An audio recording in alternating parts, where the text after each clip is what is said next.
The Ticket. Hey, it's me, your cell phone. We need to talk about something serious. I know you love me, I know you like using me wherever you are, but I feel like this isn't working out when you're driving.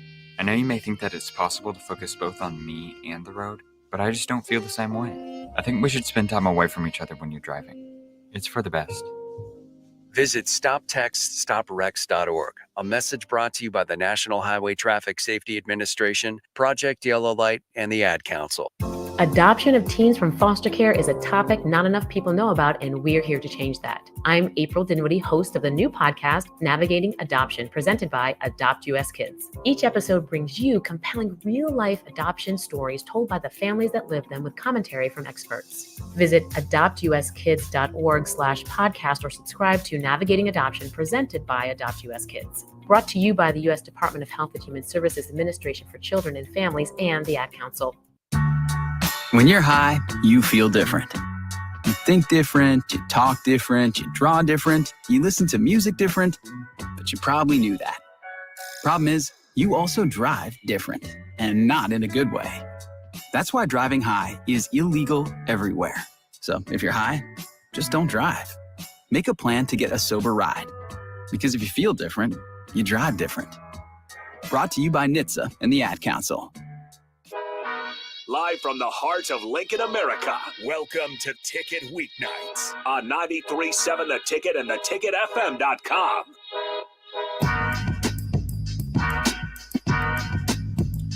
All right, welcome back into Ticket Weekends. Once again, Harrison Arns on the ones and twos, as I will be throughout the remainder of this Sunday morning. And again, 1 o'clock, we got the Kansas City Royals baseball on the airwaves. So if you want to follow the shows, they'll still be going on.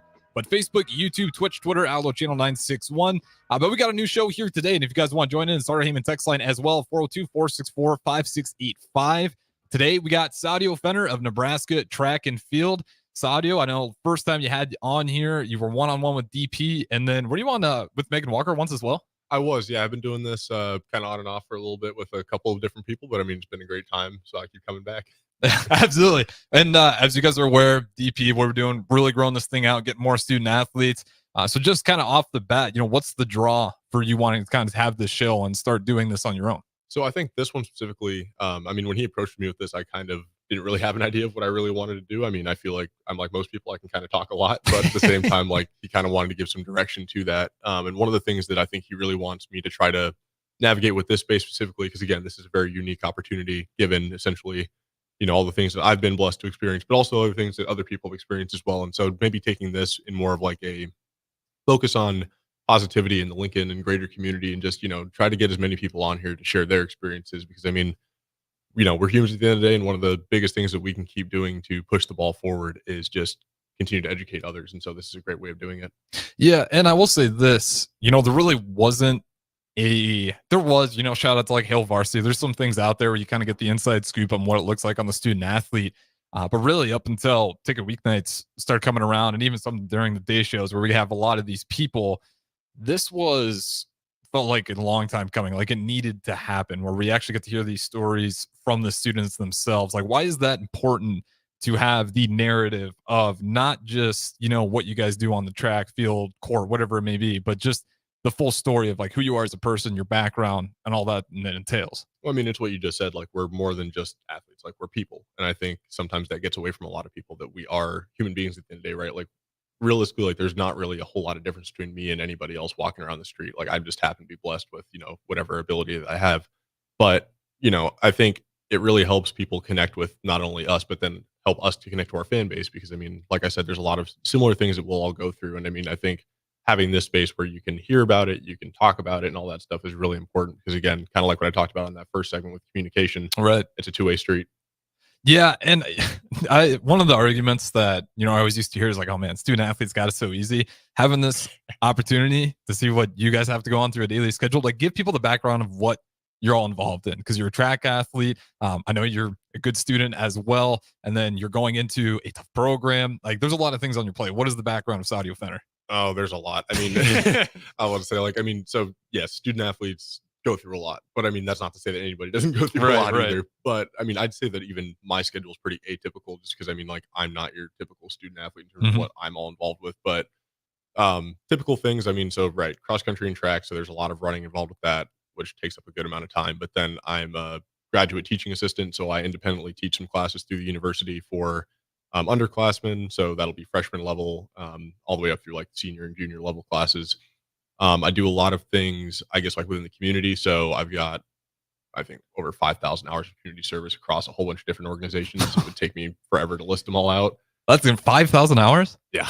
Man, I have a Catholic background, and I think it was for CCD, we had to have community service. I think we had to get like 40. So Yeah. 5,000, that's pretty impressive. See, and I mean, that just comes from being involved with like people. Like, I don't look at it as like, oh, I need to do this for the numbers. It's more just like, I find myself doing things, and it's like, when I go back to finally like tally it, it's like, oh wow, I've actually done a lot. And I don't really realize how much I do until it's sitting on a piece of paper in front of me. But I mean, on top of that, I'm so within the athletic department, I do a lot of stuff for the Big Ten. So I'm on the student athlete advisory committee as the vice president. I served as the social justice officer for 2 years. And then let's see, I also do, I'm the vice president for a fraternity on campus. So Kappa Alpha Psi, shout out to the good noobs out there. But yeah, I mean, like, there's just a lot of things that I do. But I mean, one of the things that I definitely preach to people is that bit where, you know, we're all given the same 24 hours in a day. What do you choose to do to fill that time? And I mean, I had a coach kind of break this down once, and it was interesting to hear it from someone else's perspective. But, you know, you have so many hours in a week, so many hours that you're going to spend, like, you know, sleeping, so many hours you spend in the classroom, assuming you Go to class wisely. Yes, when you go into class. But he breaks it down, and essentially he's like, you know, as a student athlete, you're given, oh, actually, no, I can tell you exactly who gave me this. It was the new AD. He came and spoke to our SAC group. Oh, Dan? Yeah. Troy Dannon. Okay, Dannon, that's yeah. cool. I was like, wait a minute. It was like, he's a coach, but in my head, I'm like, The new AD. Right. But he comes in and he's outlining this, and he goes, you know, you have roughly 36 hours in the week that you can spend to do whatever. How do you choose to spend that time? And that's one of those things, like, where I choose to fill that time doing things that are hopefully going to help others and not just myself. And that's pretty selfless, because I fall victim to it too. Like, people are aware, like, video games, TV, streaming, like, it's pretty convenient to hang back and just worry and just do fun stuff by yourself all the time. So where'd that come from, where you want to actually wisely use your time? Have you always been wired that way, or is this kind of later on in life? You know, I can't even point the finger at like when I started to be like that. Cause I mean, that's not to say that I don't sit down and do nothing. There's definitely times where I want to do absolutely nothing. But I think, like, I look back at my mom, like, my mom was always moving, doing something. It's like, I don't think even today, I rarely ever see her just sitting down, like, just doing nothing. Who's your mom again? I know you mentioned on one-on-one. So my mom is she's a pharmacist. She's got 2 different PhDs. So she's extremely smart, extremely driven. But I mean, essentially, I think that's where I've gotten a lot of my stuff from. The apple doesn't fall far from the tree. So I mean, she definitely made it a point to, you know, push me to just continue to do more, because again, like, you know, so many people think that they have limits placed on them where it's like, you're only this, you can only do that. And it's like, my mom was like, you know, what's the quote? The sky's the limit. Oh yeah, Like, absolutely. the more you can do, the better. Yeah, and it's you always kind of see that especially with good families. You know, you look at Fred Hoiberg and his family, and there's a lot of really great families out here in Lincoln, and that's typically the case, right? The apple really doesn't fall too far from the tree. So shout out to your parents, because obviously you're involved in a lot up here in Lincoln, Nebraska. Was Lincoln, Nebraska always kind of the spot you think you'd be here today? Now it's 2024, April 7th already, which is crazy. Is this kind of where you thought you'd be, or is this still a surprise? I think if you were to tell the younger version of myself that this is where I would be, this is where I would, like, essentially come to grow and find a lot of myself, I'd look at you kind of sideways, because I'm like, because when I was getting recruited, like, I didn't really even know much about Nebraska. I mean, and that's not to say that Nebraska is nothing. It's more so It's called a fly-by state for a reason, right? Like, you don't have to be too kind. We're aware. No, but like in my book, it was like, I didn't even, like, I had nothing to do with the sports realm, and so, like, Nebraska was not even on my radar. Like, until I got to, like, my junior and senior year of high school, where I started to see more athletic success. That started when I get, like, letters from different places, Nebraska being one of them. And again, like, I kind of, you know, put it with the others, and I was like, you know, I'll look into it. My mom was like, I think you want to take a look at this one, because this might, you know, help you. We go on the visit, loved it. I came here.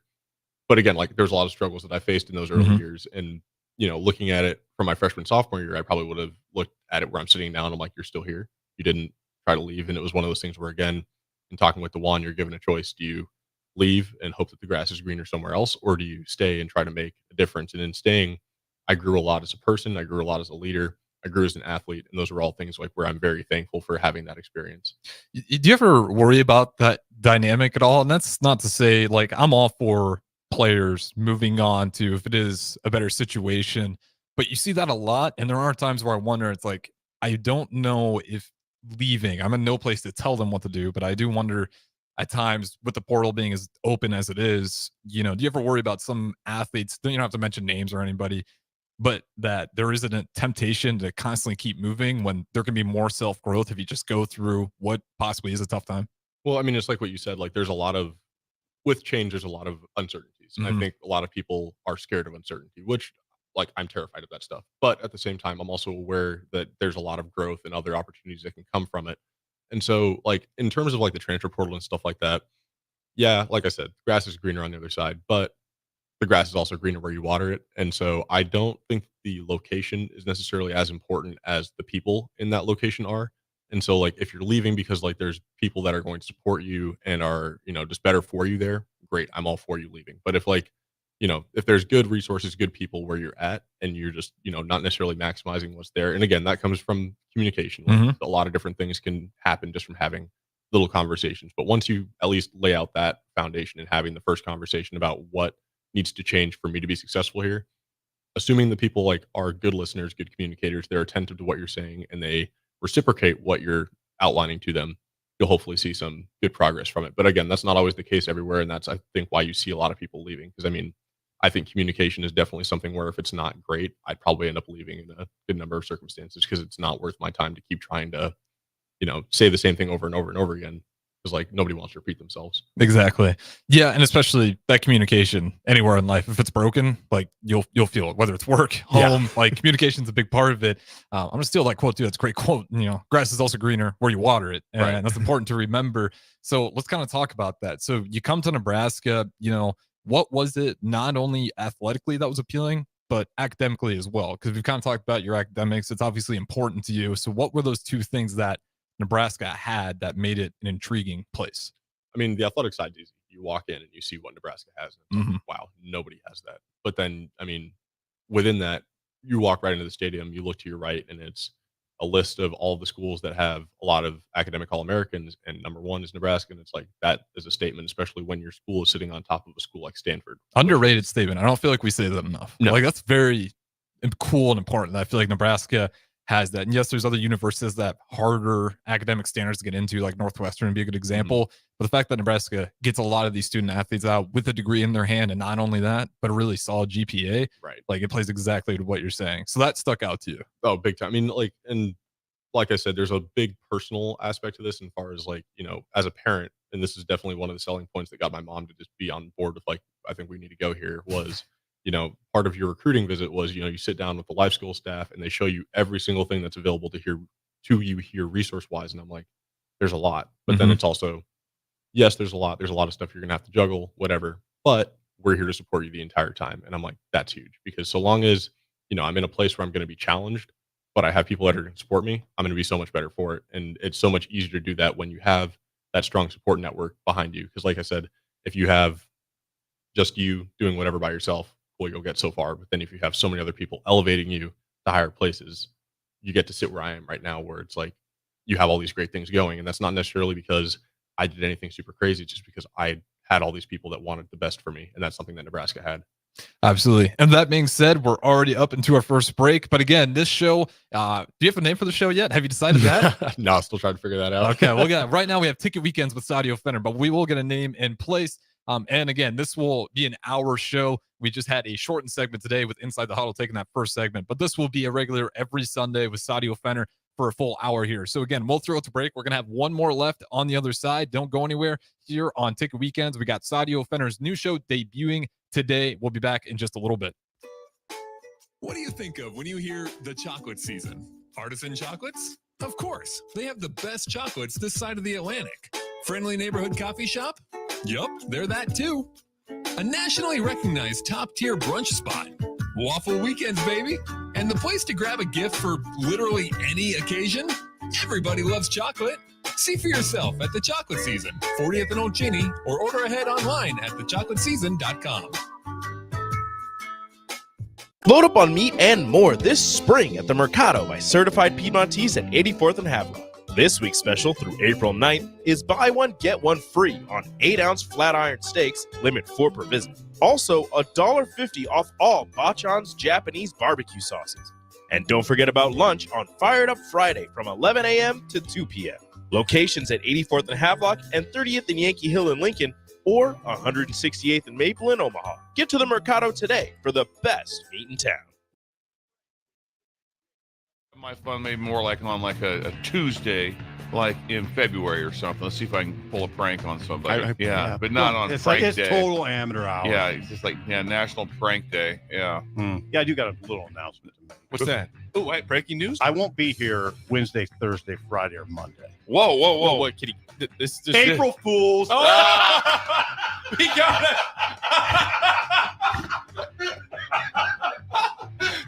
That's actually well done. It's so good. Early break with Zip and Jake from 6 to 8 every weekday morning on 93.7 The Ticket. Okay, kids, Dad's gonna teach you how to dance. First, spread your feet apart.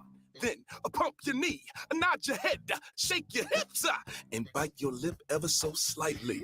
Now, with one hand in the air, point at people with the other hand. I call that the rock star. Dance like a dad. It's a great way to make a moment with your kids. Now, make a face like it just smells something bad. Visit fatherhood.gov. Brought to you by the U.S. Department of Health and Human Services and the Ad Council.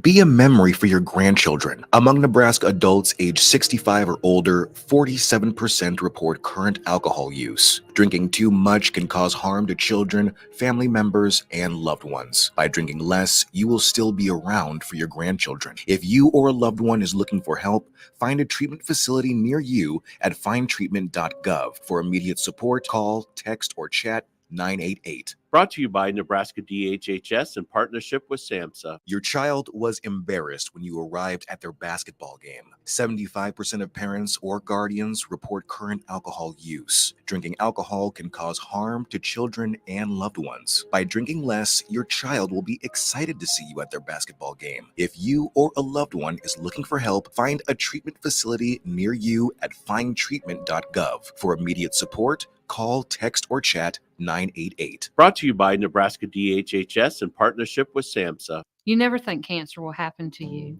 I smoked for over 40 years. My doctor recommended that I get annual lung cancer screening. They were able to catch my cancer at stage 1. It's never too late to quit. Even if you're still smoking, you need to ask your doctor about annual lung cancer screening. Just 30 minutes a year could save your life.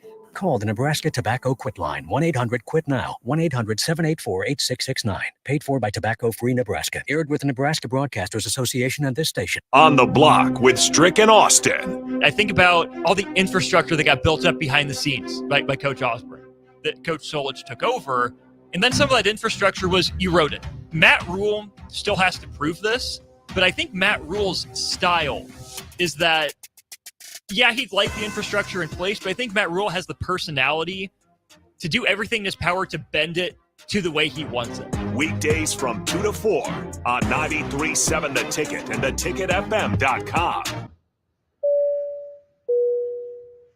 This is your captain. We are going to be experiencing some slight turbulence. Please fasten your... Oh, hold on. Just got a video of my cat. Imagine the pilot of an airplane was as confident as you are texting and driving. Seems kind of crazy when you put it like that. Visit StopTextStopWrecks.org. A message brought to you by the National Highway Traffic Safety Administration, Project Yellow Light, and the Ad Council.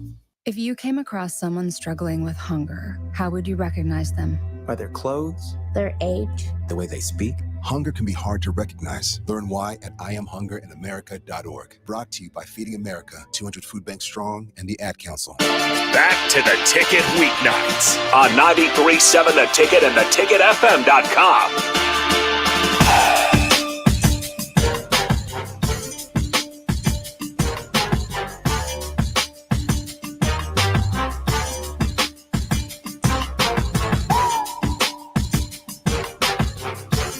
All right, welcome back in. This is Ticket Weekends. Harrison Arns once again on the 1s and 2s, and we have the Breeze after this one. But again, programming notes, we will be switching to Kansas City Royals radio afterwards. They're going to be at 1, I believe it's 1:10. They got the White Sox. So again, should be a good game there. But if you want to follow the shows, be sure to catch the streams, Facebook, YouTube, Twitch, Twitter, of course, Allo channel 961 as always. But we got Sadio Fenner debuting his new show here. We got a little bit of time left. So in the meantime, I just kind of want to get an update on the track world. What's going on with you in particular in your events? And then I don't know if people haven't been paying attention. Nebraska track and field, especially in these last few years, has really been taking off. Big time. Yeah. I mean, so when I got here, track was good, and it just seems to keep getting better and better and better. I've got to tip my hat to Justin St. Clair and the coaching staff that he's brought in.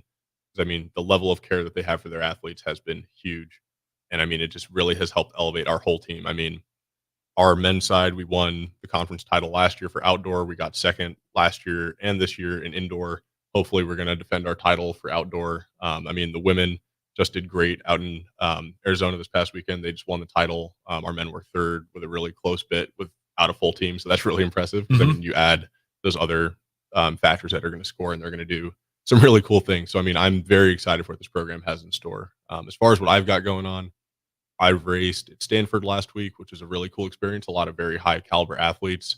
Weather wasn't great, but I mean, started off the year with a pretty solid time. So, I mean, season opener is what it's going to be, but very excited for where I'm at. I'll be going to Azusa Pacific next week for the Brian Clay Invitational, and that'll be another good chance to get after it with some high level people in a cool place. So absolutely. And how are you when it comes to track events? Every athlete, especially in track, it's a team sport, but it's individual all at the same time. Unless you're running some of those relays, which of course that's more team composed than any of the other events out there. But what's your mindset when you're heading into these events? Are you kind of an anxious person, or are you relaxed? Are you talking to everybody out there until the gun goes off? Or what is Sadio's approach to heading into these track events? I try to put on like a little bit of a poker face, and by that I mean on the inside I'm terrified, I'm anxious, whatever, but like I'm trying to take this new approach of just not caring, like just walk in and it's like, hey, you know what, like trust what you did, don't worry about it, like this is just another day, do what you've been doing and you should be fine. So it's a different approach, because I mean, like in my head I'm like, dude, you're so full of crap, like why are you trying to lie to yourself right now? But I mean, it seemed to work out. I mean, like I think last year at the conference meet I had my best race. I PR'd by 13 seconds and I sat there and I walked to the start line, didn't care. I was like, you know what, I'm here. Like I might not be the fastest person in this race, but we'll see what happens. I end up being half a second off of scoring. And as a walk-on, that's crazy. So I'm sitting here, I'm like, well, clearly that mentality works. Did the same thing at indoor for the 5K. Hadn't ran one since my sophomore year. And in the back of my head, I'm panicking. I'm like, wow, I'm about to embarrass myself. And then I walk in and I run a minute 17 second PR. And I'm like, okay, maybe maybe the approach of like just not really caring, just trusting things is a better approach to just like stressing about everything. Absolutely. You said something important there. You were a walk-on at one point, and now have seen tremendous growth in this track and field, journey that you've been on. What's been the biggest change for you? Has it just been consistent small growth, or what have you really done that's led you to just consistently get better? It's what you just said. Consistent anything is how you get better. Like for the longest time, I was like, and I think this is a problem our whole generation has, but it's, we want this instant gratification. Oh, 100%. I go on this run today, I should be running super fast tomorrow. And distance running is a hard teacher, because distance running does not care how much work you put into this. Like if you don't do it every single day, you might not get good results. And even if you do it every day, you still might not get good results. And so like for my first 3 years here, I really struggled, and there's some mental stuff that was going on with that as well. But like, I was doing what I should have been doing, still wasn't seeing the results. And so like, there's a point where I was like, you know what, I just want to quit. Like there's no reason if I'm doing all this work, not seeing any results. But then, fast forward however many years, and now I'm at a point where it's like, I run every single day. I make sure that I do what I'm supposed to, and I'm seeing the benefits of it. But I mean, like I said, I had to put my nose to the wall and grind for 3 years, seeing nothing before I saw like some massive improvements. What was you don't have to give a specific example, but what was a low point where you did have that mindset where it's like, you know what, I'm not going to quit. I have to stick this through. Like what led you to that? Because I think especially when, young guys in particular, they always think they got to have it all figured out. Yeah. That's never the case. I'll probably be 50 and still not have it figured out. So what was that for you to embrace, that discomfort and just continue to challenge yourself? It was, I feel like my career has just been like, if I looked at my freshman year of high school to my senior year of high school, like I had nothing but just like linear growth where I had no setbacks, and I was like, wow, I'm really good, whatever. Mm-hmm. Then I get to college, freshman year, I have this mentality of, I'm the best, nobody can beat me. And it's like, dude, you're so wrong. And, you get humbled, and you get humbled in the harshest way. Cause like now, if you're the best in your state, you're competing against the best everywhere. And so like my ego takes a massive hit, and I'm like, wow, this is a challenge mentally. But like, hopefully, like I said, that instant gratification, if I keep doing this stuff, maybe next week will get better. Next week will get better. It doesn't get better. We get to my junior year, and I think, I had a lot of trouble there. And, my coach comes in and he's like, you know what, we just need to maybe take a step back, put more training in, and we'll see what happens. I spent the whole summer running more miles than I ever had. And so in my head, I'm like, the definition of insanity is doing the same thing over and over again, expecting a different result. Let's change it up. I listened. I did everything I was supposed to.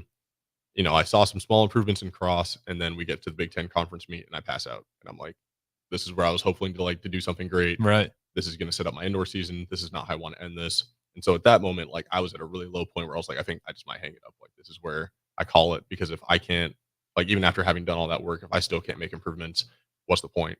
And I had a teammate who transferred to Loyola, and he told me like, hey, don't let that be the end all be all. Like I want you to just keep doing what you've been doing, and trust me, it'll pay off. And I said, you know what? Cool, I'll buy it. So now we train through December. We get to the start of the indoor meet, or the indoor seasons. First meet of the season, I run a 5-second PR in the mile. And I'm like, oh, that's improvement. That's good. And then from that point forward, every meet that I ran from January up through the conference meet last year, I PR'd in every single meet, which is unheard of. Like that doesn't happen for people. I think maybe 0.01% of any collegiate athlete will ever experience that.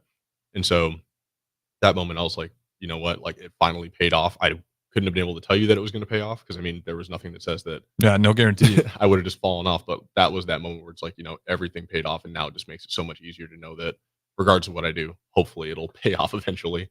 Absolutely. And there's a lot of truth in that whole thing. And unfortunately, we don't have enough time to dive into everything. We got to go ahead and wrap it up here. But the good news is this isn't the only show we'll have with Sadio. So again, new show debuting with Sadio Fenner. It'll be every Sunday around this time. So again, shout out Sadio for joining in here. We'll hear more from him in the future. But we got the Breeze up next with Haas and DP. They'll be streaming in. They're out on the road. Should have some good stories to tell. But don't go anywhere, as we'll keep Ticket Weekends rolling right along.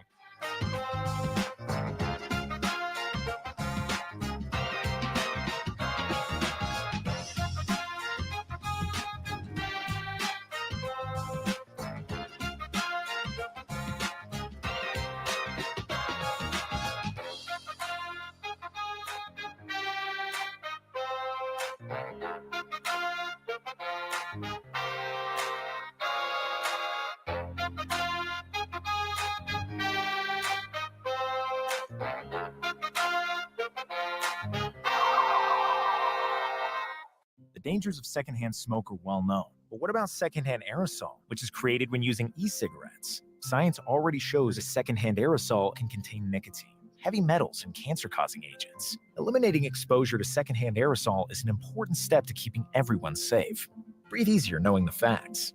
For help quitting, call the Nebraska Tobacco Quit Line, 1-800-QUIT-NOW, 1-800-784-8669, paid for by